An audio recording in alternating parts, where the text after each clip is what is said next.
My name is Richard Branson. I work in a small factory as a laborer. I have no special qualifications and started working right after finishing high school. I can't afford to quit my job, even though the pay is very low. Because of this, I have just a single $300 bill in my wallet, and there's only about $800 in my bank account. I figured I could manage somehow. One day, I saw a girl who looked very rough. She was wearing a high school uniform, but it wasn't from any local school. It was cold, and she wasn't wearing a coat. Her knees were scraped and her clothes were a mess. I wondered what was wrong with her. Wasn't she going home? She was sitting there at that time. Maybe she had a stomachache or something. She kept rubbing her legs together and blowing on her hands to warm them up. I thought if I left her alone, she might get into trouble. So I decided to help. I went to a nearby coffee shop and bought some hot drinks and donuts. When I walked over to her, she looked scared and tensed up. "Hey, good evening. Don't be afraid, I won't hurt you," I said. "You looked cold, so I got you something warm. Would you like this?" I handed her a hot lemon tea. She took it and pressed it against her cheek to warm up. "Aren't you hungry? Being hungry makes you feel even colder. Here, would you like to eat this?" I didn't know what kind of donuts teenage girls liked, so I just picked one. She took it and said, "Thank you," in a small voice. "Aren't you going home?" I asked. She shook her head but didn't say anything. I wondered if she had run away from home, but I didn't want to get too involved.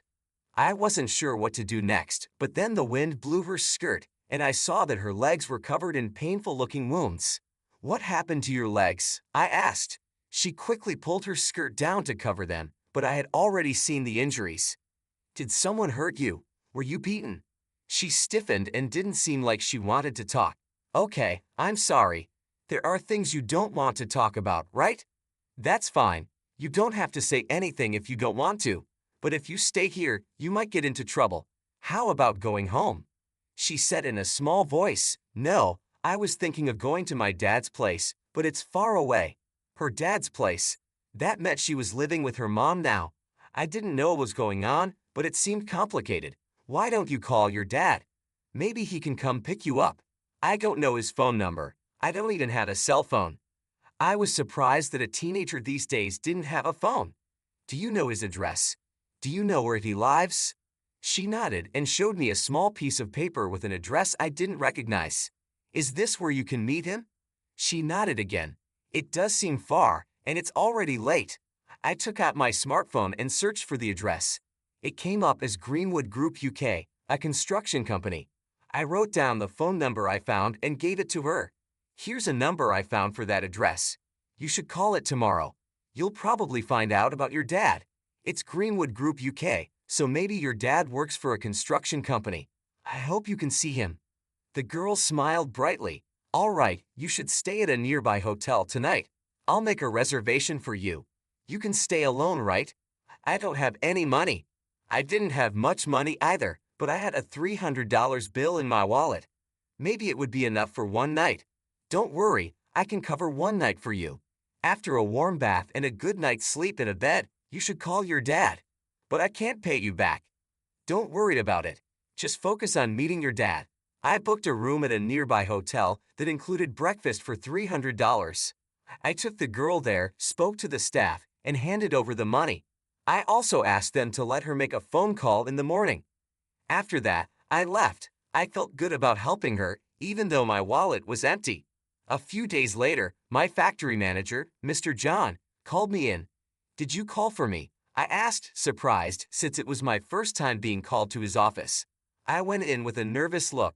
Mr. John was wearing an expensive suit, which seemed odd for a small factory manager. "It's Richard, right?" he asked. "Yes, sir. Richard Branson," I replied. "You don't need to come here anymore," he said. "What do you mean?" I asked, confused. "It means you're fired," he said bluntly. I was shocked and didn't know what to say. "So, pack your things and leave," he added.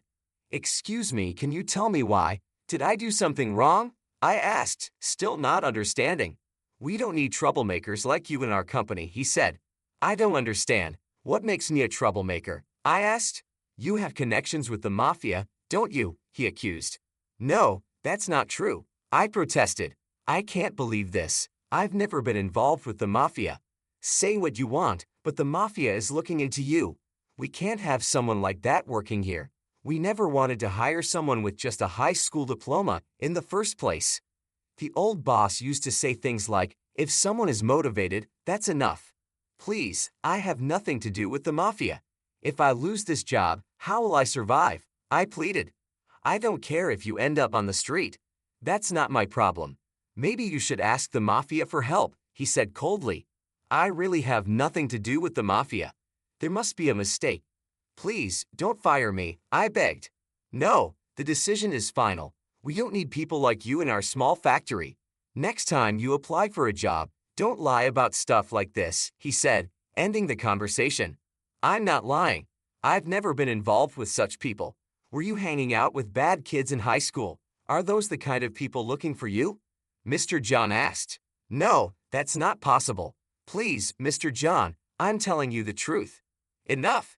Just leave. I've told the office to pay you for today. Don't ever come back to our company again. I kept saying there must be some mistake, but he wouldn't listen at all.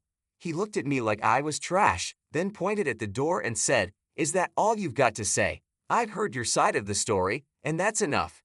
Now get out. I've got work to do. It was over. Realizing this was the end, I went to the office and received a thin envelope. It was my last paycheck from the company. Was the 13 years I worked so hard for really worth just this thin envelope? When I said goodbye to my colleagues, they were shocked and said things like, Why so suddenly? That's ridiculous, expressing their regret over my departure. But no matter how much my colleagues regretted it, there was no changing the manager's mind, and no one was willing to stand up for me. They knew that if they did, they might be the next to be fired.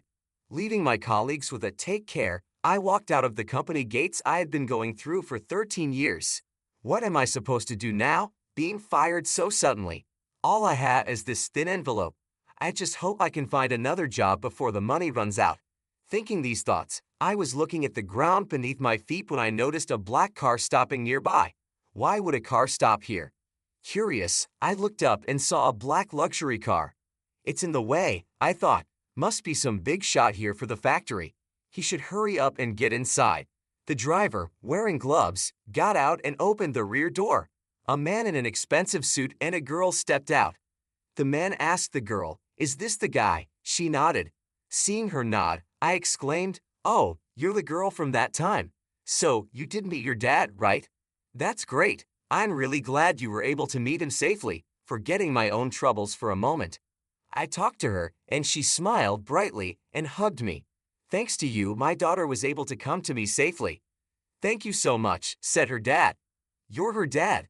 That's great. I was worried about her but didn't know how to contact you. I replied, By the way, are you leaving the company so early? Do you have somewhere to be?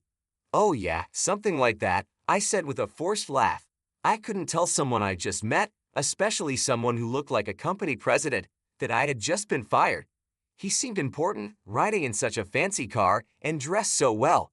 I felt like I shouldn't even be talking to him. If you're not in a hurry, I'd like to thank you. It's almost lunchtime. How about a meal? He asked. No, thank you. That's too much. I couldn't possibly accept your gratitude for something that was just the right thing to do, I replied. Come on, don't be like that. Of course, if you have other plans, I won't insist. But if you're free, could you join me? I wouldn't feel right letting you go without properly thanking you. After all, you helped my daughter, and a simple thanks just doesn't seem enough, he said. I initially refused because I had nowhere to be. I had just been fired, and in my sad state, looking for another job wasn't going to go well. So I thought, if he insists, I'll accept his offer. If you insist, then I'll join you, I said, and decided to go along. I got into the car and we went to a high-end restaurant. Excuse me, I'm dressed like this, I said, looking at my work clothes. I had expected a diner at most, so I was surprised. But the man laughed and said, Don't worry about it. Clothes don't eat the meal, and pushed me forward. He must have been a regular because the hostess didn't make a fuss and even smiled at me. The atmosphere in the private room was luxurious and extraordinary. I thought to myself, wow, this place is very fancy. It feels a bit uncomfortable for someone like me with just a high school diploma. But as the drinks started flowing, things began to feel different. Seeing the girl's smile and the warm conversation between her and her father was enough to warm my heart. Not to mention, the fine drinks and luxurious food made me feel like this might be the first and last feast of my life. I was enjoying every bite of my meal. After a while, the man revealed his identity. I should have introduced myself at the beginning, but that's just how I am, he said, handing me a business card. It read, Beat of Greenwood Family UK. Oh my God, Mafia, I exclaimed. Yes, you're right, he replied calmly, but a Mafia member is also a parent. Thanks to you, I could reunite with my daughter, and I'm very grateful. Oh, it was my pleasure, I said. By the way, I've been wondering, why was she there that day? That's because her mother and I divorced years ago, he explained. She remarried soon after. Her new husband became the vice president of a small factory. But after her mother passed away, his new wife moved in. The president of the factory, who had been kind to my daughter, also passed away.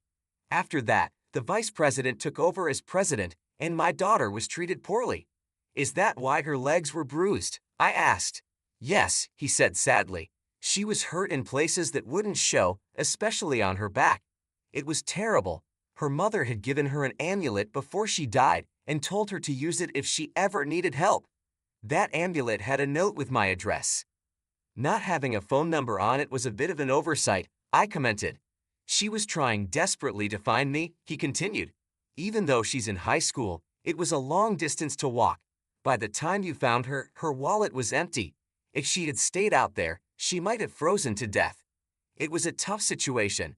Her mother's new husband put her through so much pain, and I swore to get revenge for what he did to her. It doesn't sound good for a Mafia member to say that, but I understand how you feel, I said. Thank you. What about you? Leaving work at this hour, something must have happened, right? He asked. It's a bit odd to tell this to someone I just met, especially a boss, but I was actually fired just now, I said. Fired? Why? He asked, surprised. I was wrongfully accused of having connections with antisocial forces. I have no idea how that happened. Just this morning, out of the blue, I was told about it and then fired. Wait a minute, he said. He called over an executive who was standing by. After a brief whispered exchange, she exclaimed, "Idiots," and turned to me. I'm really sorry, that was my guy's fault, he said. What do you mean? I asked, confused. I wanted to thank you so much that I had my men check up on you. They found out where you worked but wanted to make sure you were really there. It seems like they mentioned our organization's name over the phone. That's probably what got back to your boss and led to you being fired. I'm really sorry about that. Let me fix this. I'll talk to your manager tomorrow, explain the misunderstanding, and everything should be okay. No, it's all right, I replied. It's not all right. You must be in trouble, right? He insisted. Yes, it's true that I'm in a tough spot, I admitted, but going back to work under a manager who doesn't trust me would be the same old problem. I don't want to work for someone like that. I see. So, do you have another job lined up? He asked. No. Embarrassingly, I have nothing. Honestly, if I don't find something by the end of the month, I'm in big trouble. But I still want to stand firm and find a job on my own, I explained. Good for you. In that case, how about I introduce you to a company run by a friend of mine? They're not involved with the mafia or anything. I think my friend would like you, he offered. No, that's okay, I said, even though I really wanted to accept his offer. I was tempted, but could I trust it, knowing he was involved with the mafia? Well, if you ever need help, call the number on my card. I'm always here for you, he said with a smile. About a month later, I ended up needing his help. No matter how many interviews I went to, I couldn't find a job. I was starting to think I'd have to settle for part-time work. Then one day, he called me. I'm in the mood for a drink, but I've got no one to drink with. Would you mind keeping me company? Don't worry about the money, I'm inviting you. He made it sound like I wouldn't be a burden, even though he was a mafia boss. I was surprised to see such a kind side of him and decided to accept his invitation. If it's a bar, you really don't want much, right? He asked. That's not true. I'm just picking a bar because I'm more comfortable there than in a fancy restaurant. I've never been to a fancy restaurant. It makes me feel nervous. Honestly, I replied. I feel more comfortable in a casual bar. I see. I guess I wasn't being very thoughtful, he said. No, not at all, I replied, holding up my beer mug. I'll take this, thank you, and I gulped down the beer. So, did you find a job? He asked. Actually, not yet. Being just a high school graduate, it's been really hard. I've applied to a lot of companies, but no luck, I explained. That's tough, he said. I was thinking, would you mind helping me with something for a moment? My heart skipped a beat. Being asked by the mafia to help out didn't sound good. I couldn't help but think it was something bad. But he continued talking in a way that made me feel less worried. Even though I'm with the mafia, it doesn't mean we only do bad things. I just want to get justice for the man who hurt my daughter. Justice? I asked. Yes, over the past month, I've been looking into who did those terrible things to my daughter. It turns out it was the manager of the company you worked for. He acts as the manager, but the previous manager used to wear work clothes and help out on the factory floor. This guy wears expensive suits and never shows up at the factory. He lives in a luxury neighborhood over an hour away by car. That's why he's always late. Exactly, he's the typical executive who doesn't care about the workers. My daughter was like his maid, and it seems she wasn't even fed properly. She was crying while eating just a single bagel. Really? That's terrible, I said, shocked. Yes, it's true. I can't believe he treated my daughter like that, he said angrily, finishing his beer. That's why I need your help. I want to get revenge for my daughter, but I'm not planning anything illegal. I don't want to end up in jail and miss out on time with my daughter because of a guy like him. So, we're going to do it legally. Legally? I asked, curious. Yes, that's why I set up a company. What kind of company? I asked. It's in the same industry, but it doesn't really matter. What I really want to do is take over his company. Take over? Yes, we'll take it over and get rid of the manager. I've got all the evidence against him, he said confidently. He's got a lot of personal debt, mostly from gambling and similar stuff. Now he's using the company's money to pay off his debts. Is he really? I asked, surprised. Yes, that's why the employees' wages are so low. They dropped a lot after the previous manager passed away. That's true. Our salaries did drop sharply after he died, I confirmed. That's the scheme. You all were working to cover his debts. I want to kick him out of the company and make it a place where the employees can earn what they deserve, he explained. What will happen to him if he's kicked out? I asked. Well, he'll probably end up in deep trouble. Plus, his wife only married him for his money. If she finds out he's no longer the president, she'll likely leave him, and I'll make sure no company will hire him, he said confidently. You can do that? I asked, amazed. Hey, I'm the boss of Greenwood. I can handle things like that easily, he replied. I asked for your help because you were also a victim of his actions. I thought maybe you'd want revenge too. Yes, I think all the employees would feel the same way once they know about this, I said. They probably would. If this goes well, I plan to expand that factory even more. I want to make you the manager, he said. Me? A manager? But I'm just a high school graduate. That's impossible, I said, feeling doubtful. What are you talking about? In the past, it wasn't uncommon for high school graduates to become presidents. If you lack education, you make up for it with experience and hard work. I believe you can do it, he encouraged me. If you become the manager, I can trust the factory will be in good hands. The first task will be taking over that factory. Are you in? I understand. Count me in, I agreed. Good, then tonight we'll drink to the future of the new company, he said. And that's how I found myself unexpectedly involved in the plan to take over the factory that had fired me. 2 months later, we had thoroughly investigated the factory and the manager from all angles. We decided to cause significant financial damage to the factory through our takeover plan.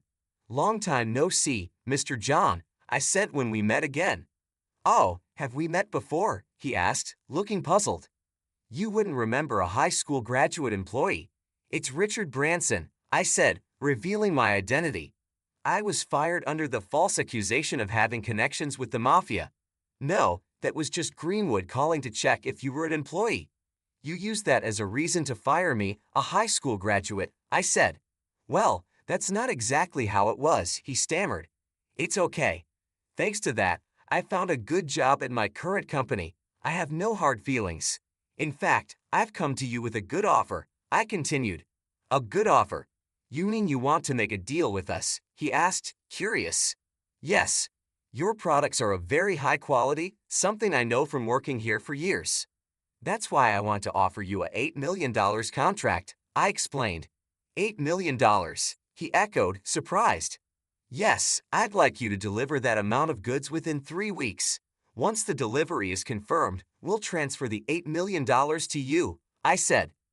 That would be great. So will you accept the contract? He asked eagerly. Of course, I said, placing the contract on the table and asking him to sign it. Without reading the details, he was overjoyed by the mention of $8 million and signed it. Knowing his poor administrative skills, I expected this outcome, but it was still amusing to see a company manager behave this way. Once the contract was signed, he pushed his employees hard, making them work without rest. The goods were produced, but when it came time for delivery, a problem arose. No delivery company would accept the job. That was because Greenwood had put a stop to it. Desperate, John himself went looking for any carrier. That's when a truck driven by a member of Greenwood arrived. The goods were loaded onto dozens of trucks, but along the way, they all stopped for various reasons, like vehicle malfunctions. Eventually, the goods didn't arrive by the deadline. I immediately contacted John and went back to the factory. The goods didn't arrive by the deadline. Now our company has suffered a huge loss. This is a breach of contract, I told him. No, we shipped everything properly, he protested. It's clearly stated in the contract, isn't it? If the goods don't arrive, you'll pay $8 million, I pointed out. That's ridiculous, he exclaimed, realizing the mess he was in. I don't know anything about such a clause, Mr. John stammered, looking at me with wide eyes. Whether you know about it or not, it's clearly written here in the contract, I replied, pointing to the specific section. Claiming that you didn't read it won't help you now. This can't be happening. My company doesn't have $8 million, he exclaimed, panic rising in his voice. Well, then we have no choice but to take over this factory, I said calmly. Take over the factory. That's also in the contract, he asked, his voice trembling. Yes, even if the delivery failure was caused by the carrier, your company bears all the responsibility.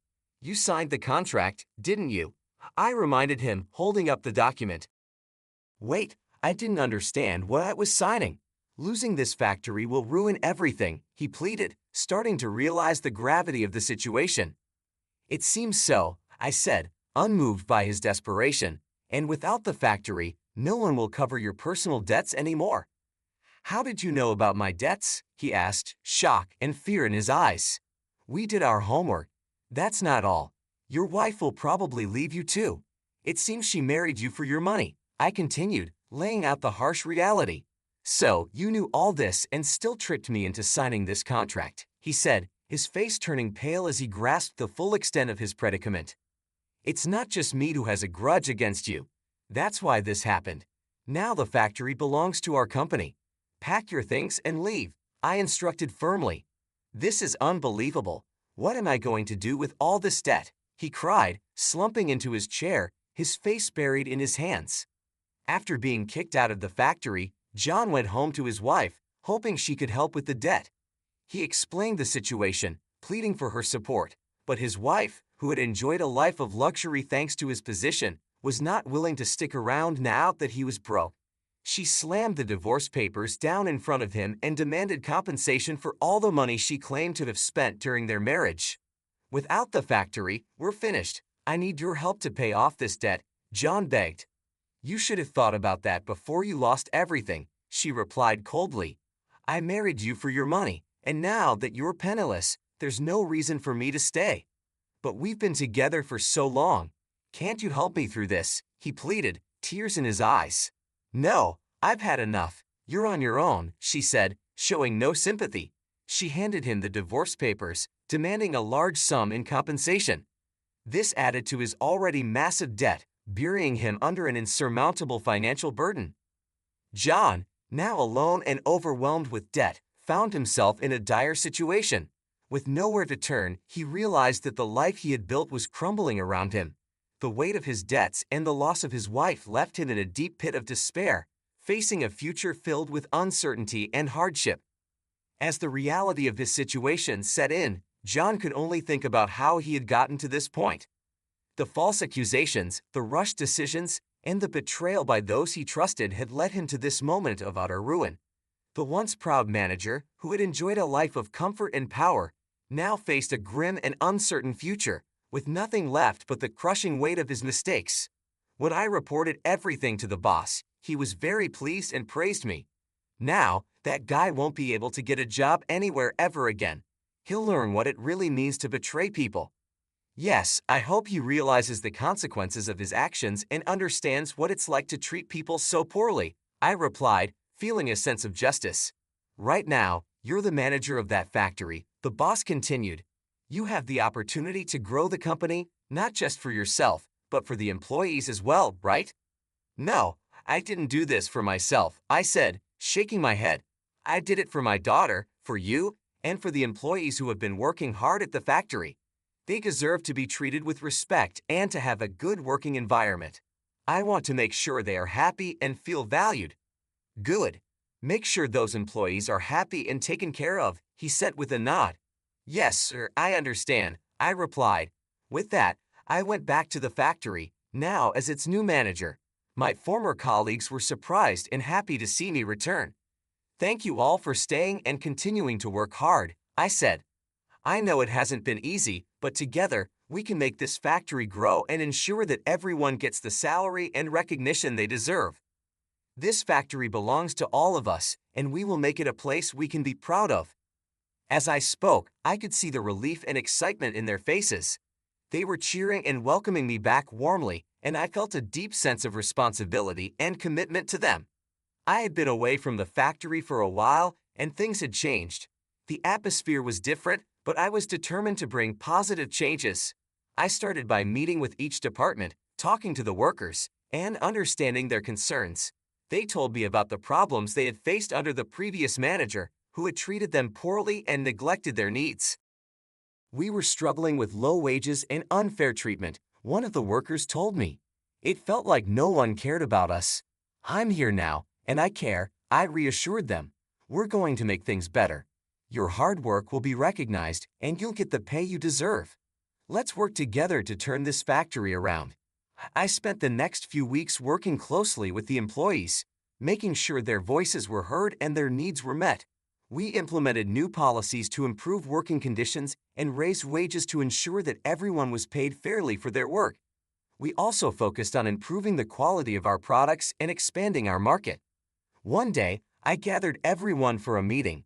I want to thank all of you for your dedication and hard work, I said. We've made great progress, and the factory is already seeing the benefits. Our production has increased, and our sales are up. This wouldn't have been possible without each and every one of you. The employees cheered and clapped, feeling appreciated and motivated. They were proud of the work they had done and excited about the future of the factory. As the months went by, the factory continued to grow and prosper. We expanded our operations, hired more workers, and increased our production. The employees were happier and more engaged, and the factory became a place where people wanted to work. During one of our company meetings, I addressed the entire staff. I'm so proud of what we've accomplished together. We've turned this factory around and made it a thriving business. But we're not done yet. There's still so much more we can achieve. Let's continue to work hard, support each other, and make this factory the best it can be. The response was overwhelming. The employees were enthusiastic and committed to the future of the factory. They knew that they were part of something special and that their efforts were making a difference. Over time, the factory became known for its high-quality products and excellent working conditions. We built strong relationships with our customers and suppliers, and our reputation grew. We became a model for other companies, showing that treating employees well and focusing on quality can lead to success. Looking back, I was grateful for the opportunity to make a difference. I had come to the factory under difficult circumstances, but with hard work and determination, we had created something amazing. The factory was no longer just a place of work.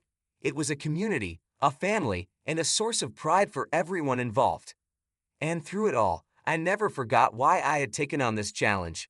It was for my daughter, for the employees, and for the future of the factory.